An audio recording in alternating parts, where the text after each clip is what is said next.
Le ciel se déchira, mais sans aucune lumière. Ce n'était pas une explosion. Ce n'était pas une faille qui s'ouvrait dans la réalité. C'était bien pire.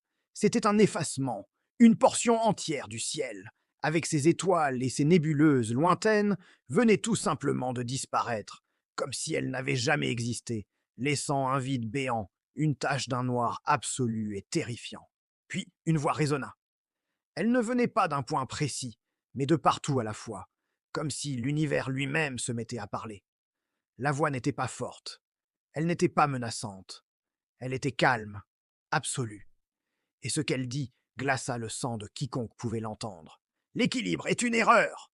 David sentit son cœur s'arrêter une fraction de seconde, un spasme de pure terreur lui coupant le souffle.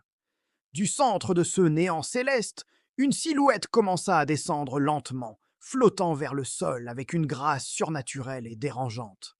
C'était un corps humanoïde, mais il semblait fissuré de l'intérieur, comme s'il était fait de vide pur, de l'absence même de matière. Son visage était un flou constant, un vortex visuel qu'il était impossible de fixer, comme si l'esprit humain refusait de percevoir une telle anomalie.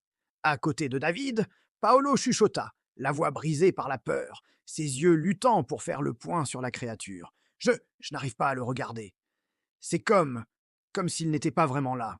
Soudain, Astraël, qui se tenait un peu à l'écart, tomba lourdement à genoux.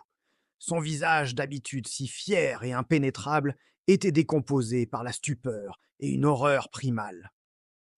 Un seul mot s'échappa de ses lèvres, un murmure à peine audible, mais chargé d'une histoire millénaire. Élirion. L'entité, Élirion, toucha finalement le sol sans un bruit.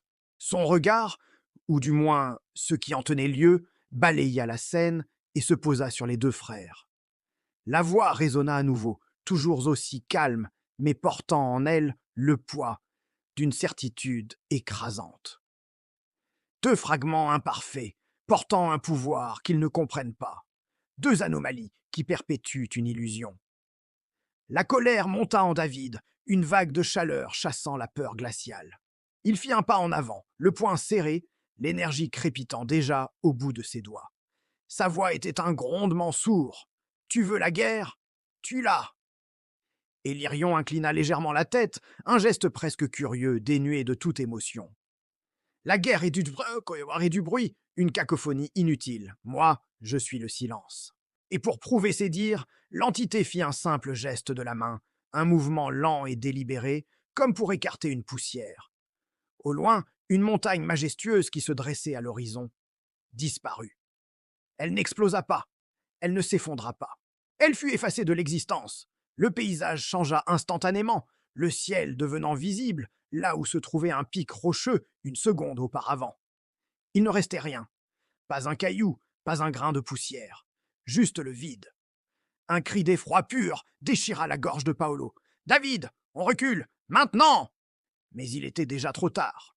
Élirion avait déjà porté son attention sur eux et le silence qu'il promettait commençait à s'étendre.